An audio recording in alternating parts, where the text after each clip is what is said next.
Título de la lección: La condición humana. Nuestro texto inicial se encuentra en Romanos 3:23. Por cuanto todos pecaron y están destituidos de la gloria de Dios. Al comienzo del libro de Romanos, Pablo establece una verdad crucial y fundamental para el Evangelio: el estado lamentable de la condición humana. Desde la caída en pecado, todos, sin excepción, nos hemos contaminado con la maldad. Leemos en Romanos capítulo 1, versos 16 y 17, «No me avergüenzo del Evangelio, pues es poder de Dios para la salvación de todos los que creen, de los judíos primeramente, pero también de los gentiles». El Evangelio, las buenas nuevas, revelan la justicia que proviene de Dios, la cual es por fe, de principio a fin, tal como está escrito: «El justo vivirá por la fe». En este pasaje aparecen varias palabras clave. Número 1, Evangelio. Esta palabra es la traducción de un término griego que significa literalmente un buen mensaje o buenas noticias. En la Biblia quiere decir la buena noticia sobre el Cristo, sobre el Mesías. Esta buena noticia es que el Mesías ya ha venido y la gente puede salvarse creyendo en él. Es en Jesús y en su perfecta justicia, y no en nosotros mismos. Ni siquiera podemos confiar en ser salvos obedeciendo la ley de Dios, porque todos hemos fallado. Solo en Jesús podemos hallar salvación. Número 2, justicia. Esta palabra se refiere a la cualidad de ser justo ante Dios. En el libro de Romanos es la justicia que viene de Dios, una justicia que Dios mismo ha provisto. Como veremos, esta es la única justicia suficientemente buena para aportarnos la promesa de la vida eterna. Número 3, fe. En griego, pistis, creencia o fe.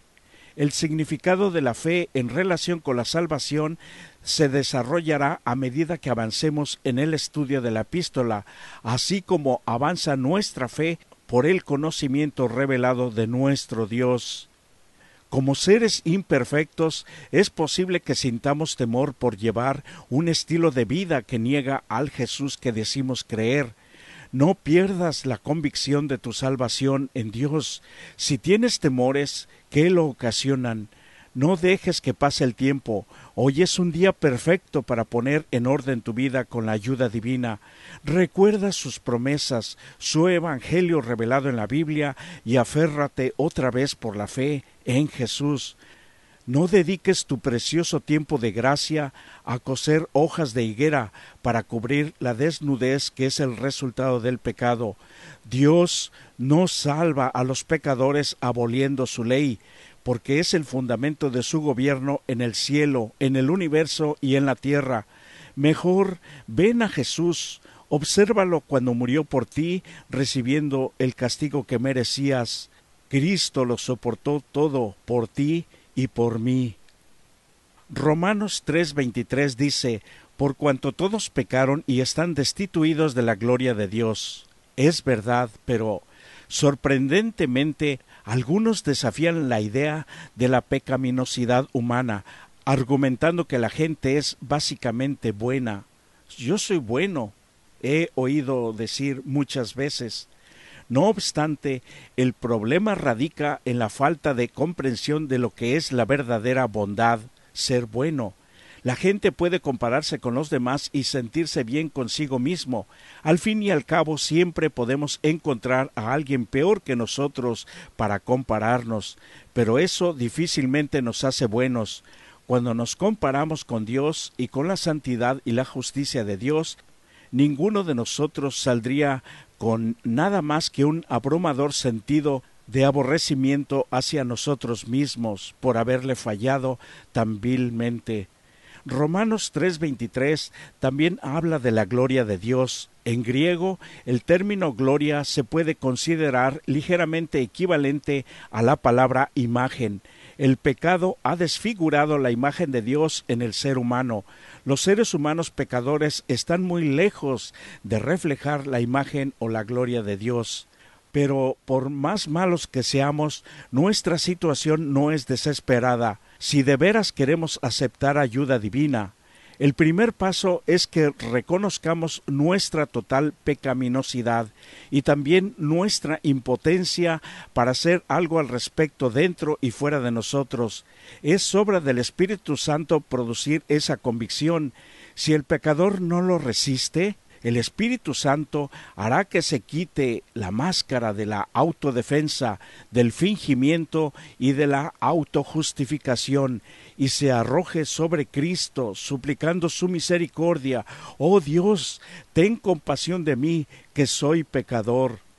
Al autoevaluarte como persona que eres, a tus motivos, tus actos y tus sentimientos, puede ser que tengas una experiencia muy angustiante. Por eso muchos quieren ahogar su conciencia en los vicios y diversiones destructivas, pero sobre todo debemos recordar que sí hay esperanza, pero tenemos que actuar ya.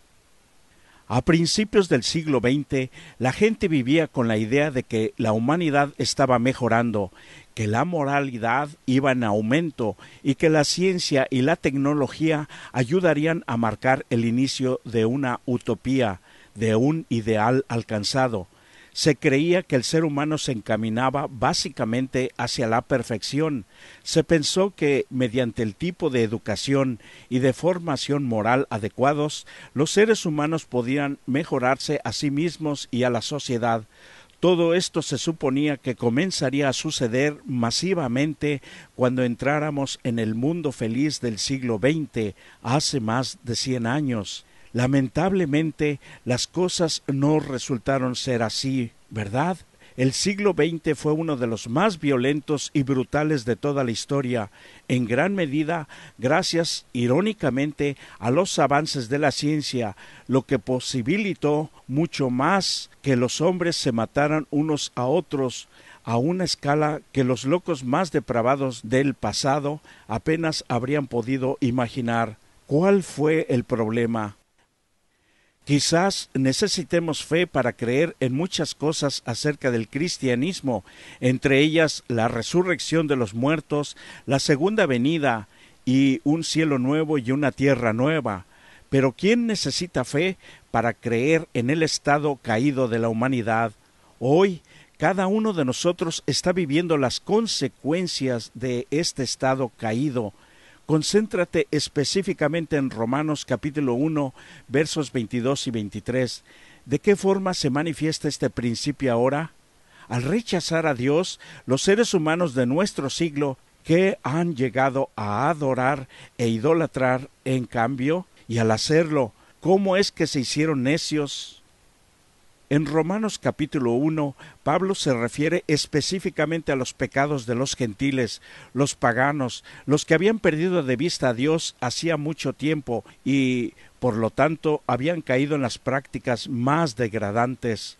Pero Pablo tampoco iba a permitir que su propio pueblo, sus propios compatriotas, se salieran con la suya. A pesar de todas las ventajas que habían recibido, ellos también eran pecadores, condenados por la ley de Dios y necesitados de la gracia salvadora de Cristo. En ese sentido, en el hecho de ser pecadores, de haber violado la ley de Dios y de necesitar la gracia divina para la salvación, los judíos y los gentiles son iguales. En Romanos capítulo 2, después que el apóstol ha demostrado que todos los paganos son pecadores, ahora muestra de manera especial y más enfática que también los judíos viven en el pecado, sobre todo porque cuando obedecen la ley solo es exteriormente, es decir, según la letra y no de acuerdo con el Espíritu de Dios. Con frecuencia es demasiado fácil ver y señalar los pecados de los demás. Sin embargo, cuán a menudo somos culpables de cosas similares o aún peores. El problema es que tendemos a disimular o a hacer la vista gorda con nosotros mismos o logramos sentirnos mejor mirando lo mal que están otros en comparación con nosotros. Pablo no quiere tener nada que ver con eso. Les advierte a sus compatriotas que no se apresuren a juzgar a los gentiles, porque ellos mismos, los judíos, incluso como pueblo escogido, eran pecadores. En algunos casos eran aún más culpables que los paganos, a quienes condenaban tan rápidamente. Por ser judíos, ellos habían recibido más luz de parte de Dios que los gentiles.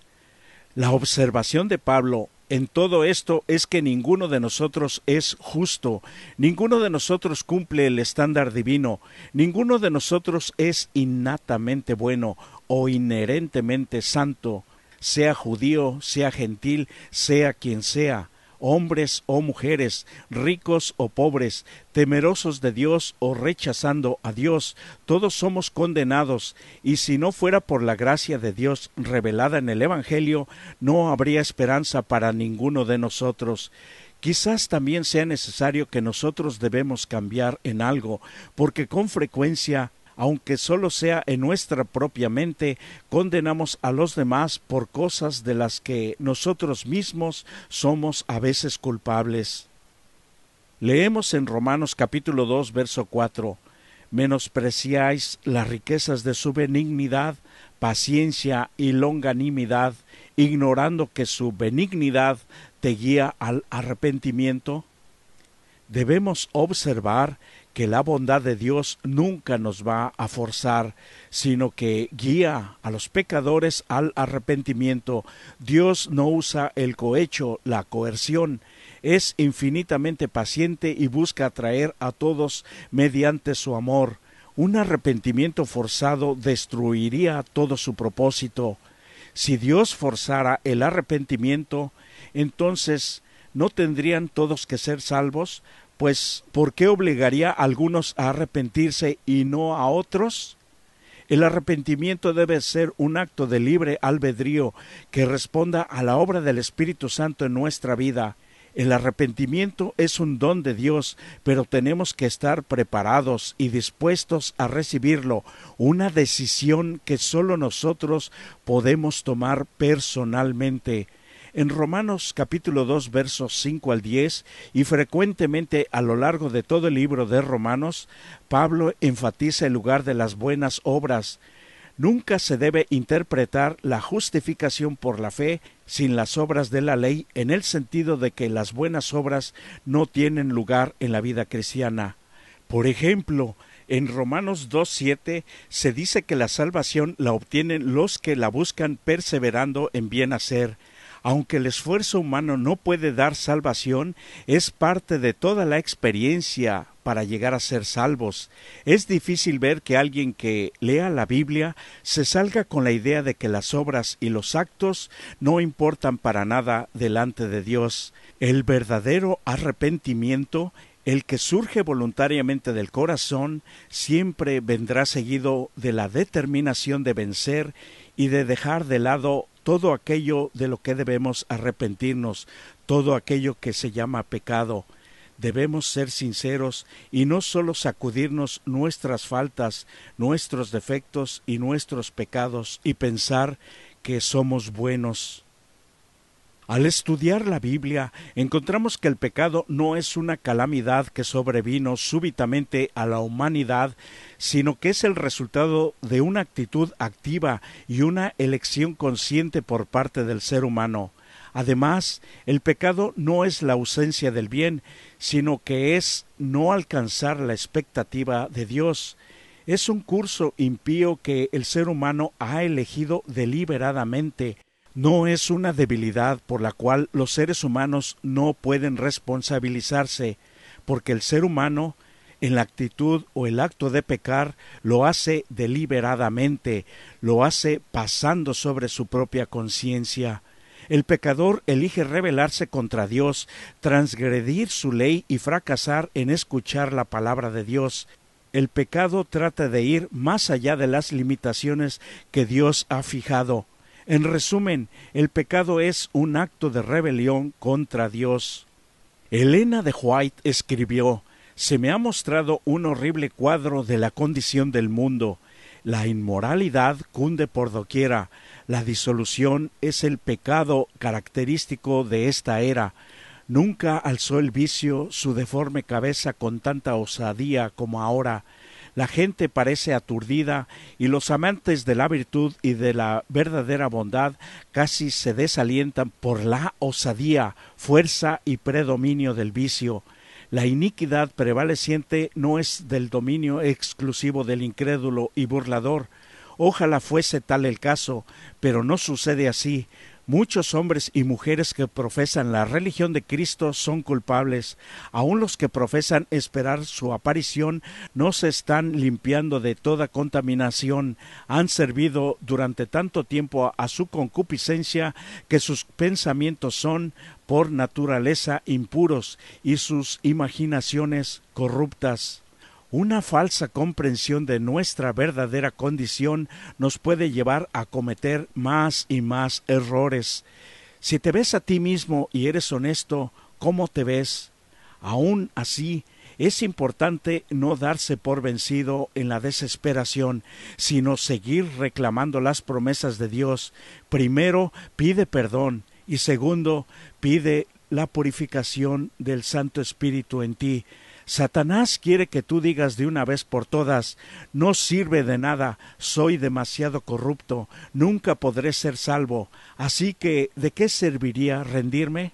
¿Lo escuchas a él o escuchas a Jesús? Si escuchas a Jesús, él nos dirá: ni yo te condeno, vete y no peques más. Por eso decimos siempre que hoy es un nuevo día de oportunidad de arreglar nuestras cuentas con Dios, solo con Él, nadie más de testigo para avergonzarnos y hundirnos más. La Biblia no aprueba que otro humano como tú sea tu confesor, porque su falsa pretensión no puede hacer nada por ti. Solo Jesús salva. ¿Por qué? Porque Él murió por ti, pero hoy vive interesado en salvarte. ¿Por qué? Porque siempre te ha amado. Solo por eso. Que Dios te bendiga en tomar las mejores decisiones, querido amigo y mi querida amiga. Les invitamos a escuchar el siguiente canto.